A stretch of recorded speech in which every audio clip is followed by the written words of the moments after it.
This episode is brought to you by Farmers Insurance. The peace of an early Monday morning has been shattered here as Donetsk city centre came under fire from Ukrainian shelling. You can see the scale of the devastation behind me. One person is reported dead and 10 others wounded in the latest Ukrainian shelling of the Donbass.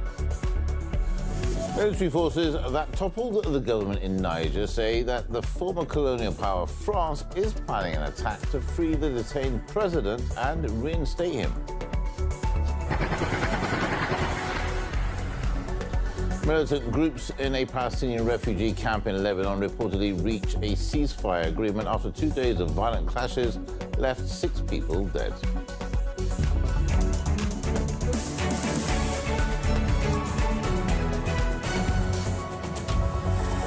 It's just our turf.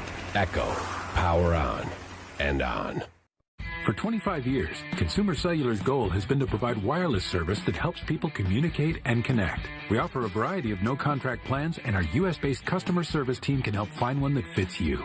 To learn more, visit consumercellular.tv. Some things just make you feel more alive than others. Like the rush of adrenaline from an SUV that roars from 0 to 60 in 3.8 seconds. Jaguar delivers that thrill every day. The F-Pace, how Jaguar makes an SUV. Will Turkey ratify Sweden's NATO membership? Stockholm says it can't fulfill all Ankara's demands. As the bloc's membership requires unanimous approval, what would make Turkey change its mind? And what does all of this mean for NATO's future? This is Inside Story.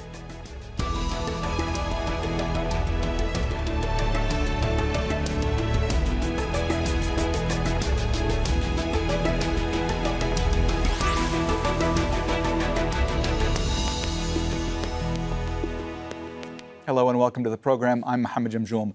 One of the many fallouts of Russia's invasion of Ukraine has been that previously neutral Nordic countries. Here it is, the precise language of the engineer. It's called a jet propulsion gas turbine. To you and me, it's the jet engine. The idea of a turbine engine, it's actually very simple. A turbine is a highly advanced use of one of man's oldest means for creating power to do work. Well, a pinwheel. I mean, you can pick up a pinwheel again, you blow on it, and it turns. You know, that's what a turbine does. You blast air through a winged rotor, then you can do a lot of things with that rotor. A turbine engine, basically, is you have a tube with fan blades inside of it. Air comes in one end, and it goes into a combustion chamber, which creates fire and heat, which blasts out the back past another set of fan blades. These fan blades are on a shaft connected to the first set of fan blades. It causes the ones in the front to spin and suck in more air. And it creates constant combustion, blasting the air out the back. If you look at how fast aircraft design accelerated during World War I or World War II, it seems that a lot of technology is driven by military applications. People want to find what's best or fastest or strongest. And also usually because there's an unlimited budget behind it. Military jet-powered airplanes, they started to appear just at the end of World War II. You'd see them fly over or hear them, they made a different kind of noise. And they could go like hell. I mean, they were much faster than the propeller driven. This is the turbine jet, the power that is driving the fighters of today through the sonic barrier. You get a much smaller, lighter engine putting out much more power. That's what a jet engine could do. And in aviation, that was a terribly attractive characteristic. They had completely taken over the military high-performance airplanes, and they were starting to take over the commercial airline business. Near sonic speed, but inside one of the most stunning discoveries. There is no feeling of movement at all. A new concept in air transportation.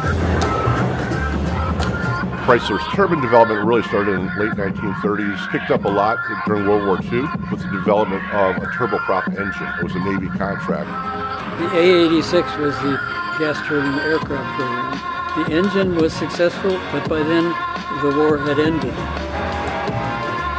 But the turbine itself had sparked interest. Some of the people who worked on that program naturally thought we work at a car company. Could we take that engine and instead of turning a prop, turn a drive shaft? There's not anything more insurmountable than we've done with piston engines. It's just nobody's ever done it. Some competitive automotive engineers see no practical future for the turbine engine. But Chrysler Corporation engineers could see something worth striving for. You have to think about what was going on in the country in the 50s and 60s. Realization of the American dream, the envy of the entire world. Everything was kind of upbeat because we had come out of this horrible World War and we were heading into a time of economic prosperity. We just were the leaders, right? We were the best, you know. That was our role, to lead. You had Sputnik, you had the space race. America's farthest stride into outer space. You had jet travel coming into vogue. The whole jet age thing, it just sort of crossed. A lot of times, the styles and the fashions are shaped by the technology of the times and vice versa. We all knew the finned cars in the 50s, starting with Cadillac. Harley Earl had copied the look of the P-38 with the tail fins. Very obvious big fins on the back of the car. And then Chrysler got into enormous ones. But that was all, I think, a reflection of that sense of aerodynamic styling. No wonder that amid such promise of adventure, the rising generation should crane its neck skyward to the streaking silver that bespeaks tomorrow. A lot of people started believing that technology was advancing much, much faster than it had been previously. Everyone thought someday down the road we'll have flying cars, jetpacks. So it didn't seem that far out of line that somebody said, oh, by the way, we can make jet-powered cars. Putting the same smooth power into family cars has long been an engineering dream. But the challenge to the automotive engineer is much more difficult. They did a comparison of jet engines and automotive turbine requirements, and nothing could have been farther apart. I mean, jet engines gobble fuel like a lion in a herd of gazelles. Its flaming breath is white-hot gas, fed by drafts of liquid fuel. Watch that gallon go. They don't idle very well, and they just aren't built for automobiles. So it meant a whole rethinking of the turbine concept. An aircraft with a jet engine on it is pushed simply by the hot air coming out the back. In an automotive setting, it's much different. There are really two major steps to powering a gas turbine automotive engine. The first stage turbine does nothing but drive the compressor wheel and whatever accessories there are, like generator and oil pump. Behind that is the second stage turbine, also running at high speed, 40, 50,000. And obviously that's too high for a rear wheel axle. So there's about a 10-to-1 set of reduction gears that drives the car. The turbine would be considered the bleeding edge, the very height of an automobile. And that's the way most people looked at it. Well, wow, this is a jet car, even though it really wasn't a jet car. Jet engine just took all that gas and blew it out the back. We made use of it in a mechanical sense to propel the wheels. There was logic to it. I mean, the engine has a lot of attractive characteristics that if they could be adapted to the automobile engine, make them very, very popular. The turbine engine looks different on the outside because it's definitely different on the inside. The parts inside the turbine are spinning, whereas the parts inside of a piston engine are reciprocating, going back and forth. They shake, they vibrate, they make noise. Something that spins can be smoother. You've got an engine, unlike any other engine in an automobile, that put out absolutely no vibration. The driver felt that smoothness which you don't feel in a piston engine car. And then also it'll run on any liquid that burns. You can run on unleaded gasoline, JP4 jet fuel, kerosene, diesel, home heating oil, VO5 hairspray. We've heard stories that one that was in France that ran on Chanel No. 5 perfume. I went down to Dothan, Alabama for the Peanut Festival. People were amazed. In South Africa, they wouldn't believe us when we said this car would run on cognac. So, we gave it a try. The time is 2:12 a.m. It worked, of course. Let's check the speakerphone. This is all interesting, but why would you need to do that? I mean, what was cheaper than fuel?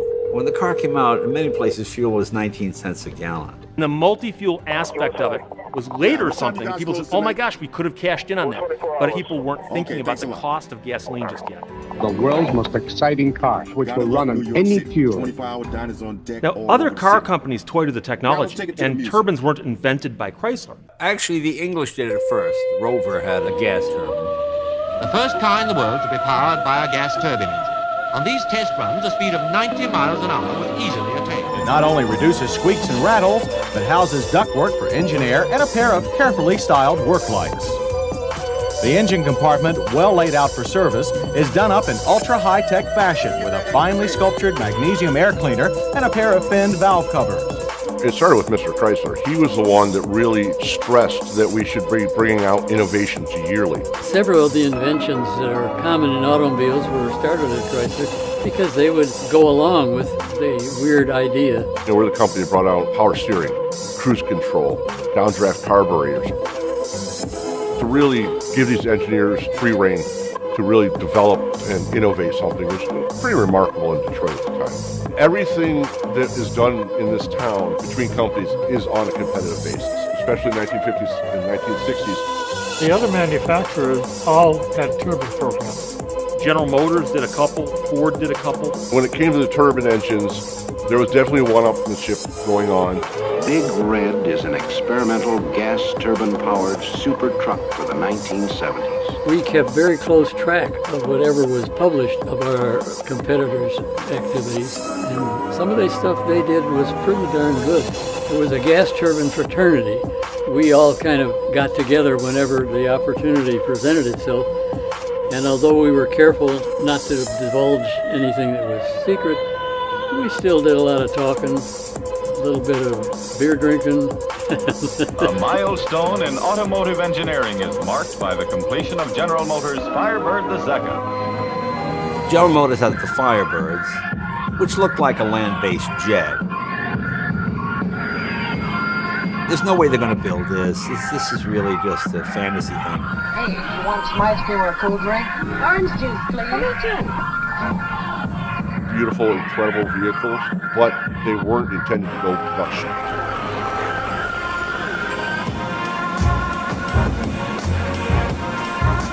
From the beginning, Chrysler was focused on a high production car. Let's start working on automotive turbines, not as show cars, but as cars that we can actually sell to people. We foresaw a brilliant future for this turbine car, and we had a guy like George Hubner to promote it. George Hubner was the director of research for the corporation, and he was a believer. For a high-tech kind of guy, he was very persuasive, plus an enormously capable engineer, so a good combination. He wasn't somebody that you pump up for a few minutes and send him out to face the cameras. He knew what he was doing, and he was always there, part of the discussion, asking good questions and getting answers. He had a team below him working on these cars and building the cars, designing the cars, and he had to go up a level to get the people above him to authorize expenditures and so on. He was really a convincer, specifically internally. He sold it to the hierarchy of the corporation. If any one individual could take credit for the Chrysler turbine program going as far as it did, it would have been George. George Hubner, Executive Engineer Research, who literally lived with the turbine engine from concept to completion. Sam Williams may have talked somebody into letting him shoehorn in engine into a car, and they probably would have said, okay, that's cute, Sam, get back to work and build us something else. Sam was kind of the initial spark. He was one of the guys that said, don't worry about the problems with the jet engine aircraft. That's a different animal. We're going to make this thing work. He was concentrating his efforts and his visions on miniaturization, making things small.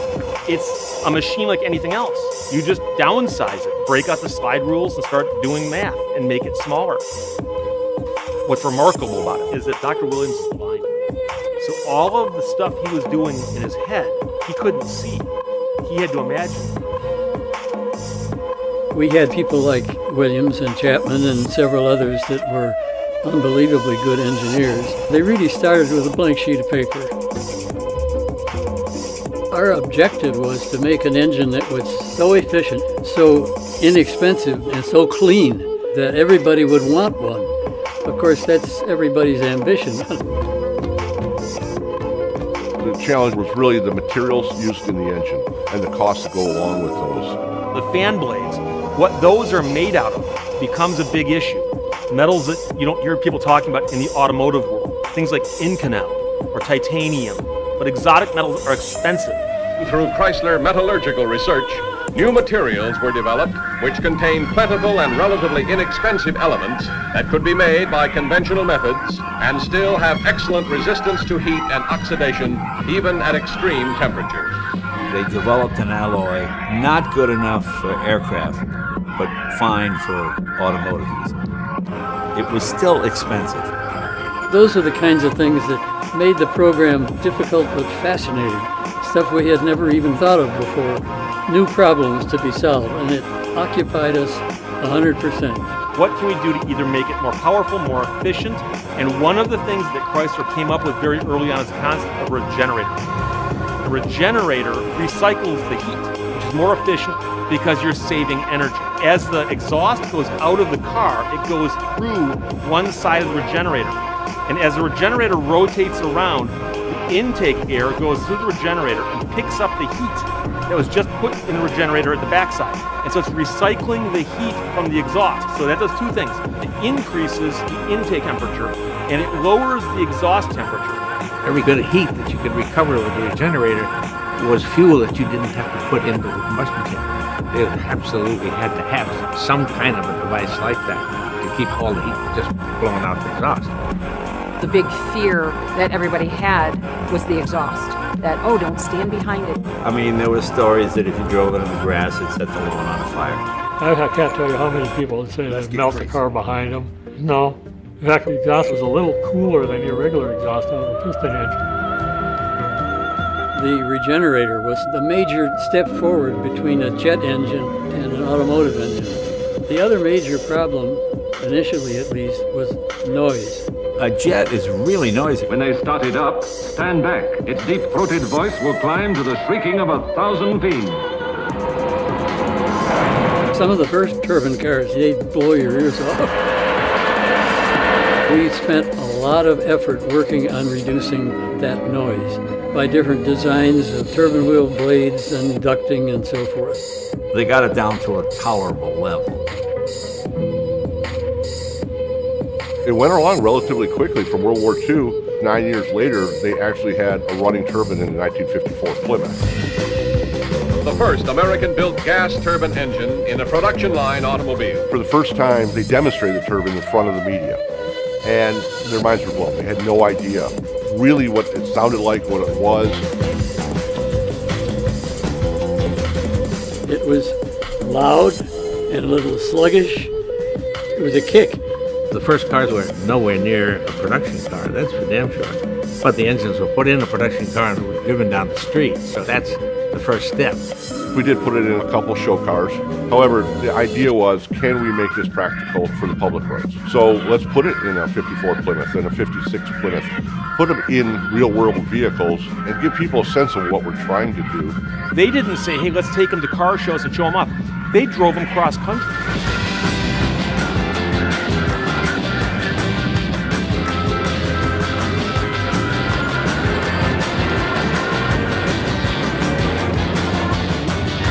We're going to drive it to Los Angeles, and when we get there, Mr. Huebner is going to drive journalists around that weren't expecting to see this. And then he's going to drive it back.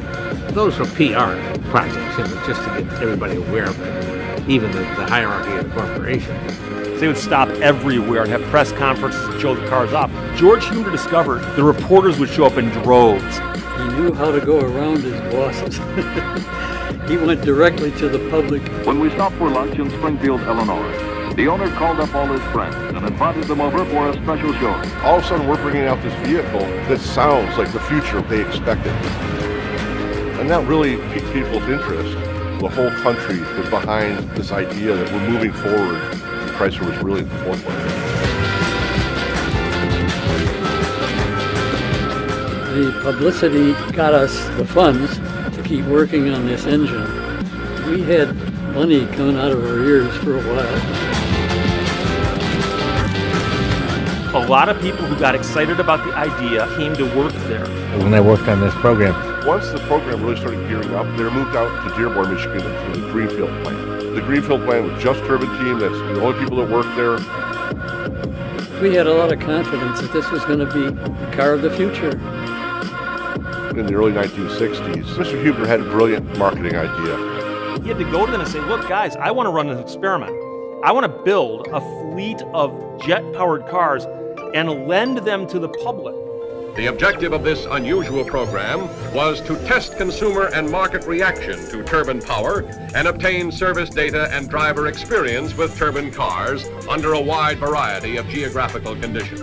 By the way, we'll insure the cars. The drivers won't insure the cars. Chrysler will insure the cars. Think about the liability of a major corporation lending experimental cars to strange families scattered about the contiguous 48 states. It would never happen today. It was a different time, as my mom would say. It was a different time then. Well, the agreement we had to sign was 3 columns, 14-inch long paper.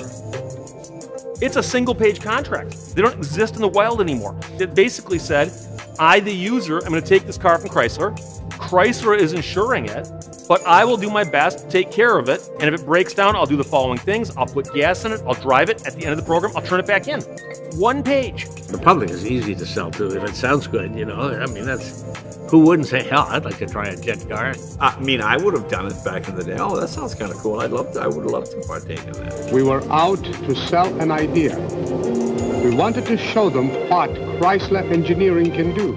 We were excited to get the product out there, and at the same time we're figuring, what are we doing? You know, we're giving people a new type of driving technology. How will they treat or mistreat it? Yeah, there was concern, like with any brand new experiment, but most of us engineers were quite confident that it would be safe and interesting and drivable. George Eubner convinced the powers that be that having a fleet of cars and giving them to people to use would really be a wonderful promotional thing for Chrysler. You know, how could you beat it?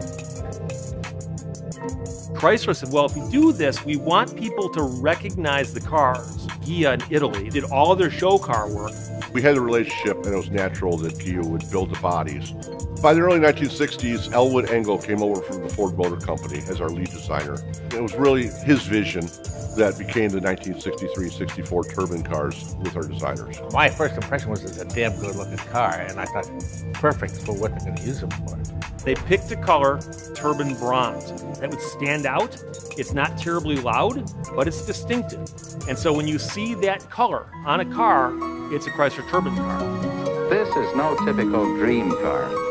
It is deliberately designed to have current, styling appeal, and usefulness. It had a lot of turbine cues in it. It looks like it's powered by something other than a gas engine, especially from the rear. It looked like the rear of a fighter plane. It's quite imposing. That car has got the most beautiful rear bumper of any car on the road, bar none. And that's just one item on the car. You know, there's so many other cool things about the car. People see the taillights and they think automatically, oh, that's the exhaust, which it looks like it would be. They think it is powered by a jet, and they expect, you know, flames out the back. The biggest thing that people assumed was part of the jet part, that was the center console, that tubular console that runs down the center. Most people will be, oh, that's got to be connecting something from the front to the rear. And no, you go look in the back and there's an ashtray there. They have that turbine motif tucked everywhere in that car. The bar that holds the rear view mirror to the windshield, the hubcaps, the bezels around the headlights, all have got cooling fins. They did style it to make it look space age, but it's not outlandish. It's actually quite... All vehicles were hand-built in Italy. They're all painted there and trimmed there. They're doing very, very slow, building one at a time, basically, old-world craftsmen. The bodies that came from Italy, they're well over $250,000 in today's money. So it was a huge investment, and that was really kind of baked into the marketing budget to make this stand out. There were 7 generations created for the turbine. The one that's used in the Ghia cars is the 4th generation. As each generation engine came along, the fuel consumption improved quite dramatically in every one. The original power turbine had fixed nozzles that direct the stream into the turbine blades. That limited us in terms of what we could do with flexibility of the output. The biggest leap in turbine technology was with the 4th generation. The variable geometry that this engine has, that nozzle being able to change position, essentially gives you an infinite selection of engines. Anything you did like that improved the efficiency. The harder you could make it run to still not melt the parts, the more efficient it was. This gadget up here, a hydraulic actuator, would reposition these nozzle vanes, depending on what you were doing. If you had the accelerator to the floor, they would go to the fixed position for max power.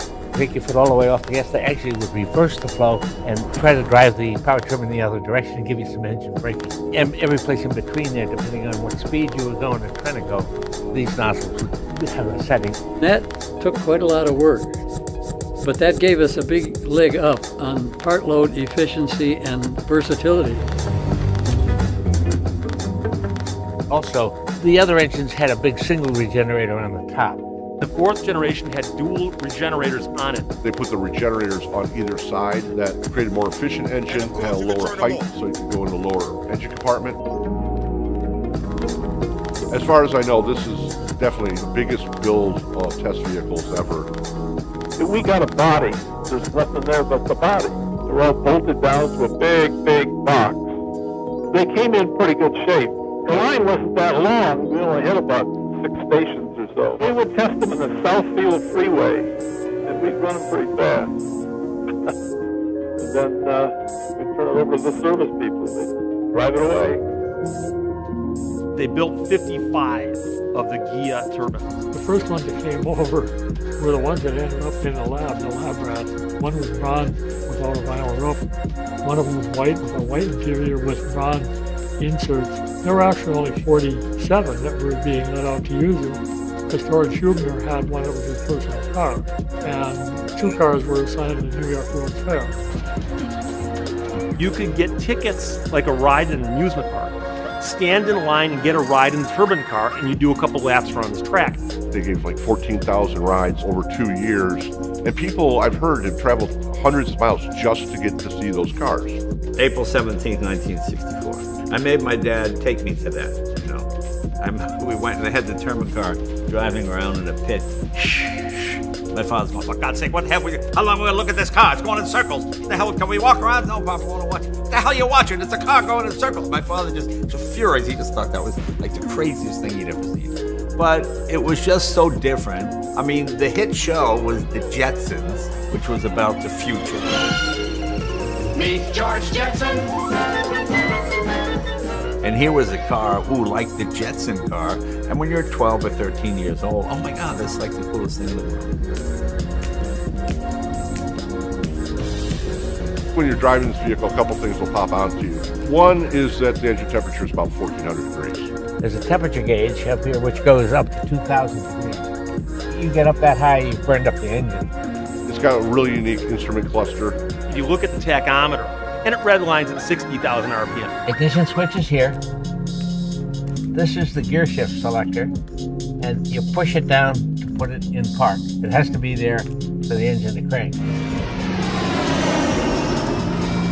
Everybody knew it as the Chrysler turbine. You can't have a Ford turbine now because it's recognized with us. A new beginning in automotive power, but also the start of the first public evaluation program under controlled test conditions ever attempted. No automobile company has ever undertaken to place a new and revolutionary type of vehicle in the hands of motorists for the purpose of studying consumer reaction over a wide range of driving conditions. It is another Chrysler first. When we announced that we were going to have this user program, it really piqued at people's interest. The reaction of the public was simply overwhelming. Nearly 25,000 unsolicited requests for a turbine car. It looks like, from a marketing viewpoint, they were hoping to get the cars into the hands of people who would drive them, be seen with them, but not be seen in a way that would make them look bad. They don't want the cars being raced, crashed, being drunk driven or anything like that. General people, all walks of life, had these vehicles. There was no socioeconomic class we were looking at. Male, female, race, gender, it didn't matter as long as we had a broad section. The temperature and the elevation mattered a lot, so we were getting test data back on how the engine performed at high altitudes, low humidity. All those things were factored in, and so it was really marketing and engineering at its height. The program itself was a huge public relations thing. The first maybe dozen deliveries were major press shows. Lynn Townsend was into it up those years. The first delivery, he delivered the car, you know. We are now ready to introduce Mr. and Mrs. Blaha. Mobs, people would show up It was a high-class promotion. We knew that we were chosen to be a user back in February of '65. When I found out we were getting it, I was alone. Is your dad home? No. Is your mom home? No. So then, just out of the blue, I said, is this about the turbine car? And he went, yes. And he hung up. And I just went ballistic. Cars were my life even before we got the turbine car. So for me, it was like the utmost cool thing that could happen, because I get to drive a turbine car. The Sunday before we got the car, they ran an article in the paper. There were 2 cars given out on the day we got ours. You know, of course, the press was all there. They gave us the keys probably 10 times. It was a big PR event. Each driver was given an orientation. It was everything people expected of a car. You've got, 2 pedals, you've got automatic transmission, power steering, power brakes. They did have to put warning signs all over it, not to put leaded fuel in the tank. Chrysler said you can run on anything that burns as long as it's not leaded fuel. Leaded gasoline had a tendency to coat the lead onto the wheel and then cause the blades to overheat and start to disintegrate. Most people at the time ran it on diesel. My dad and I studied that engineering book they gave us. We studied the history book. We studied everything on the car that we could find. It was exciting. It made you the coolest dad on the block if you were chosen for the program. It was a celebrity, and because it was a celebrity, we became celebrities.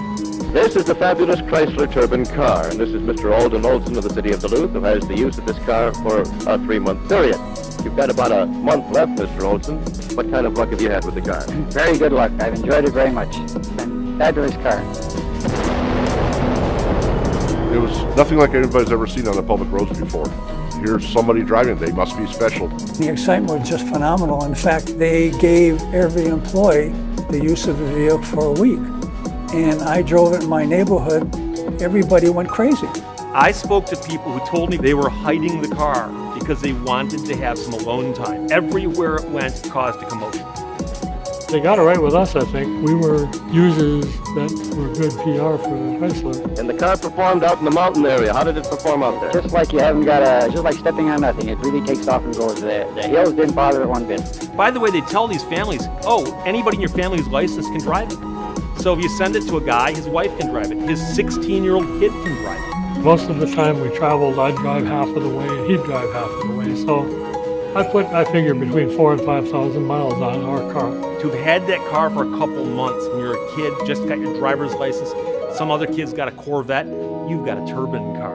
For a 16-year-old kid, it was a huge event. We weren't really under a schedule because we knew every time we stopped for fuel, it was going to be the same thing over and over again. People would come out of the woodwork and say, oh, that's a turbine car. Let's see the motor. Can we hear it start? We never got tired of it, though. People just were impressed by the car. The feel, the sound, the acceleration, because if you made a jump start, that thing would snap your head back.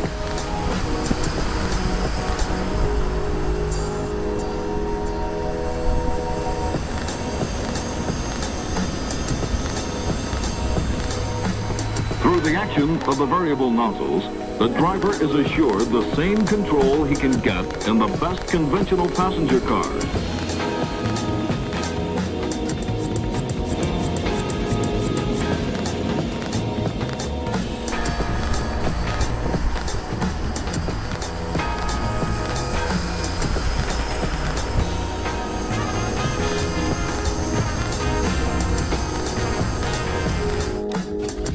Definitely a learning curve, and mostly it was the startup procedure. The starting procedure wasn't well thought out. Didn't anticipate people doing bad things to it. You give the vehicle to 200 people, and people are people. They were so excited, they would shift it into gear before it was up to idle, and in many cases, the engine over temperature. Every car had at least one engine replacement, some of them many, There was a stock of engines ready to go, crated. You could swap it back out relatively easy. It happened often enough that a pair of us could change an engine in an hour. The last 10 cars had a totally modified starting electronic control system and sequence so that you couldn't do that. And that's how all projects get evolved. You learn by your mistakes. People would have them for 90 days. Somebody in the field, whether Bill Curry or somebody else, check the engine over, but then let's get it in the next person's hands. Let's get more data, more feedback, and more PR. Some 200 families across the country will drive the car free of charge for a period of 3 months and report to Chrysler on their own reactions. A kind of market evaluation, which, as far as we've been able to determine, is entirely new to the automobile industry.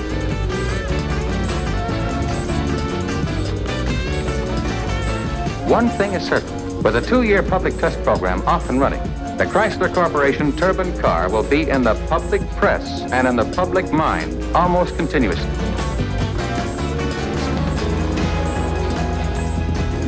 See how much free publicity Chrysler got in the 60s and 70s? I mean, don't forget, this thing starred in a movie. I made up my mind, and then I met the lively set. I don't know how they pulled it off, but George Huebner apparently got somebody in Hollywood to get on board with the idea that you guys need to make a car movie that teenagers will dig. 5-minute commercial in the middle of this movie. You're looking at a practical gas turbine engine for passenger cars. You say this is going to replace the piston engine. Now coming in under our camera in 5th position is Casey Owens' turbine car. This is a revolutionary machine, a concept which may one day shake up the entire automobile industry. George Stetzer was the guy that drove the very competent guy. He spent 6 months out in California on a movie set with that car. Now,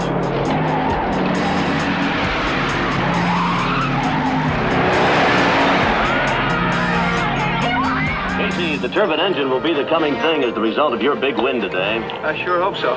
Casey, what are your plans? Can you tell us about them? I'm giving up auto racing. What do you plan to do? I'm going back to school, Michigan Tech Center.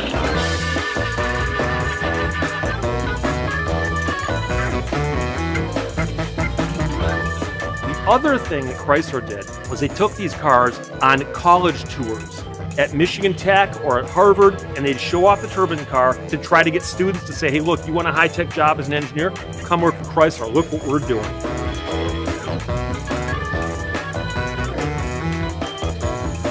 Really, the whole company became on board with the turbine program and getting these things out, taking them to shopping malls and dealerships, getting thousands and thousands of people through them. Now, the main exhibit, of course, features the turbine car, but current model displays get equal prominence.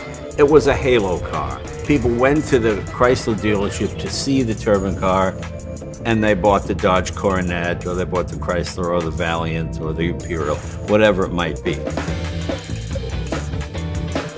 Looking at some of the sales figures, Chrysler had a pretty good couple of years after that, and they owed that to the interest of the turbine car. Other companies and groups working on turbine development said, we're not going to get the recognition they're getting. We're not going to get the press. Ford eventually dropped their program, and so did GM. Industry-wide, it became Chrysler's doing this, nobody's catching up. There was no doubt that... The summer that we had the car, they had a slot car track in Duluth. Everybody knew me at the slot car track because I was the guy that had the turbine slot car. We probably put close to 13,500 or 14,000 miles on it. I think we were the biggest user. You know, we figured, okay, if we're going to have this thing, we're going to drive it. So we drove it. I would go out in the garage many nights a week after my dad came home. The overwhelming sentiment that I heard from people who drove these cars was, I would have loved to keep the car if I could. They lent the cars to 203 different families who logged over 1 million miles. These people were actually part of the engineering program, whether they knew it or not. They were accumulating miles, they were giving their feedback. We think it's classic at this time, and it's part of the personality of the vehicle. That was, you know, wow, I'm different. I'm driving through my neighborhood and everybody knows I'm really something. Chrysler proved they can make a jet-powered car foolproof enough to where the average American can drive it without destroying it. That's what's remarkable about it. Now we've got 55 cars here in Detroit. The program's over. We can't keep all these vehicles. And we can't just sell these cars because we couldn't have it on the used car lot, rusting out somewhere, not being taken care of. The corporation didn't want them ending up in people's hands with Hemis in them, and this kind of stuff. That would diminish the reputation of the program. It was just, they wanted to keep it pure. And that's typical of the automobile industry. So Chrysler contacted museums around the country and said, if you guys want one of these cars in your museum, we'll let you have it. At the time, it was still warm for being used. It was a new car. Who puts a new car in a museum? I think they were disappointed that so few museums took up the offer. The cars got shipped out to the museums that accepted them. The Natural History Museum of Los Angeles got one, which they often lend to the Peterson Museum. One went to Harrah's in Nevada. One went to the Smithsonian. One went to St. Louis Museum of Transportation. One went to the Detroit Historical Society. And one went to the Henry Ford. In the past, all of their show cars had either gone into their own archives, into museums, or they would destroy them. And that's a common thing, believe it or not, that car companies do with prototypes. So 6 cars went to museums, Chrysler kept 3, and the others were destroyed. Those cars were taken to a scrapyard in Romulus, Michigan, in the shadow of Detroit Metro Airport. The saddest part of this program was I spent an entire day watching them pick them up, take a pickaxe, poke a hole in the fuel tank, let the fuel run all over the ground underneath the car, set it back down, and set fire to it. You watch it all burn up. And then pick it up in the pile and crush it. You accept things and you do what you gotta do, but it was tough. I didn't enjoy that day. I mean, we've been out there showing it off, and suddenly it comes home, and we've got to dispose of them. It was hard on a lot of people, a lot of engineers, a lot of people involved in the program, but it's kind of cost of doing business in the auto world. It was a sad day when they crunched all of the cars. That's got to be one of the most painful things for me to watch, because I know one of them is our car. I know that's the reason why corporations do exactly that. The company was looking at the liability aspect, number one. This is cold-hearted capitalism. It's just a matter of business. You can't sell something that's ahead of its time in its time. It's just not going to work. The novelty of the turbine car, the newness, the jet age, was really being replaced by speed and power, the muscle car. Charger, new leader of the Dodge Rebellion. Muscle enough to catch anything on the road. 7 days, ECOWAS threatens to use force if coup leaders do not comply, and also announced sanctions, including closing borders with Niger, freezing assets. Now, as far as the pairing process, real simple. Once you power up the speaker, hit the Bluetooth pairing button, go to your phone's Bluetooth menu, and select the M430. All right, so let's do a little sound test. Now, I'm going to start off at 50% volume. Make sure you put your headphones on or watch this video using a quality system. Here we go.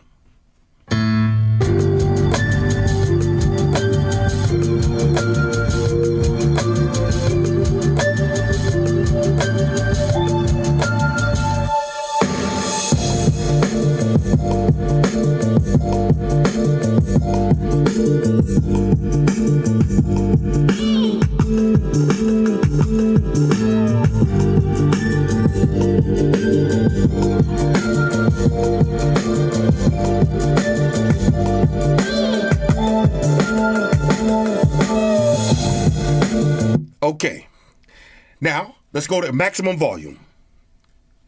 Here we go.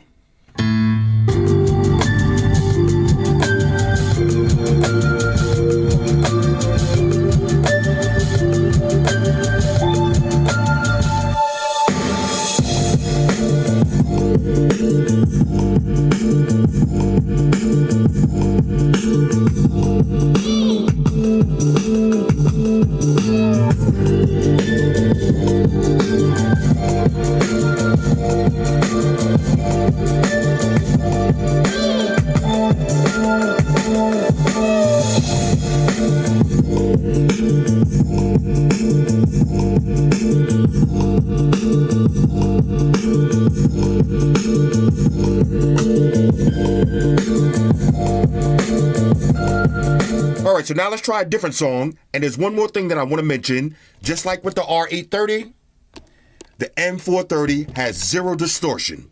When you play this at max volume, it's going to sound crystal clear. And that bass is thumping without the faceplate. You could watch it vibrate, and I love that. Here we go.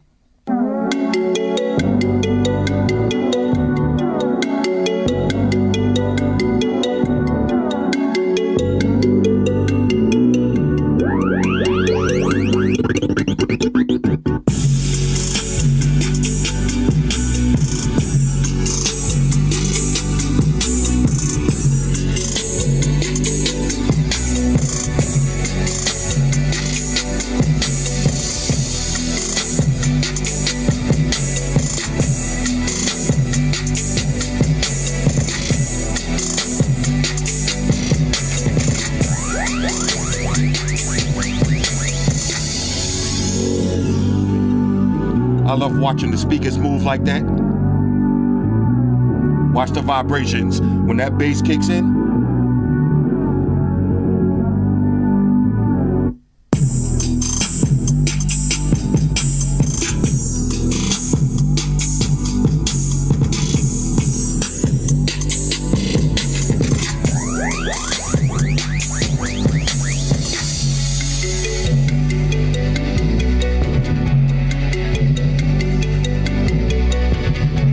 All right, so now let's do one more test, but this time with the cover on.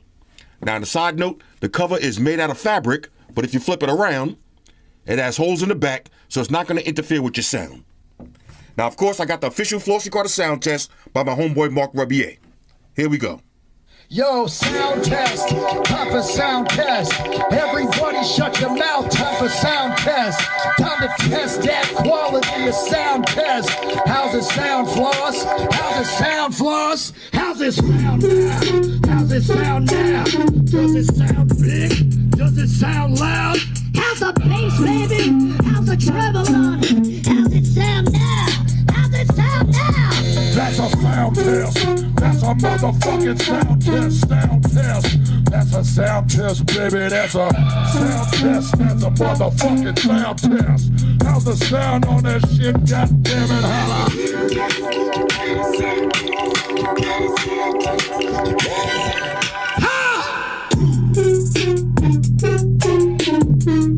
How's the sound, white shoes? How's the sound on it?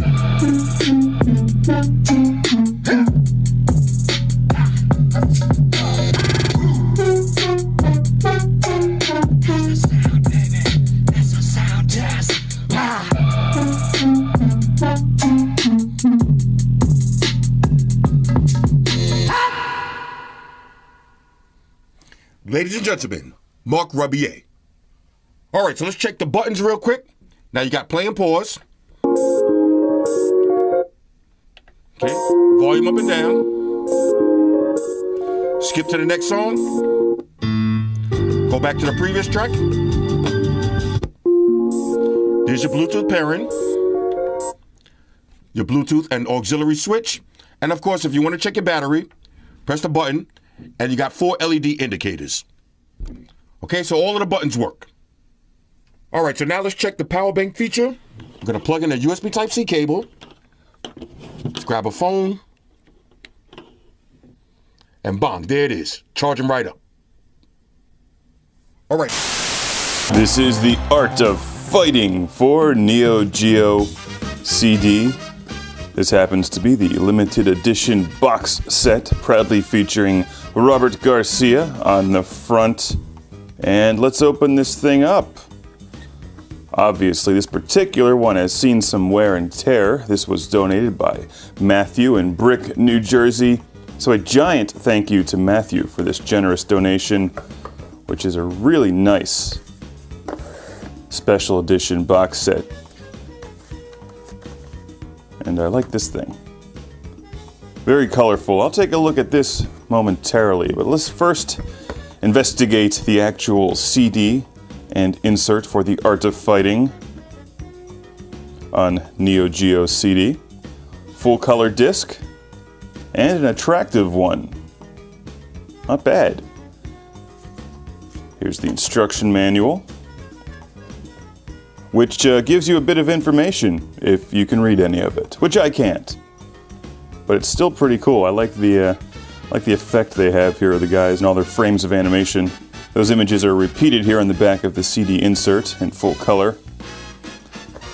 But this is really the star of this packaging, because you get some cool things in here. Let's carefully open this. It's been opened once before. Probably more than that, but we have Robert's coin and the Art of Fighting art book. And if you've ever played The Art of Fighting, or if you've watched my review of it, it is a beautiful game and one worthy of having its own art book. Full color, hardcover.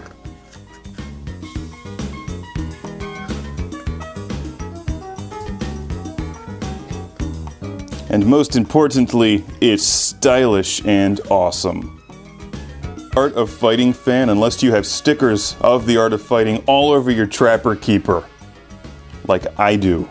It's the Art of Fighting box set. You get a video game, an art book, nice packaging, a coin, and most importantly, stickers. It's the art of stickers.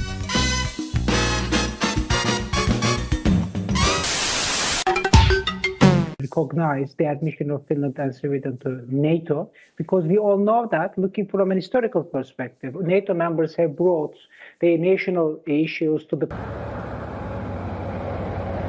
The Cressida is Toyota's most successful luxury nameplate.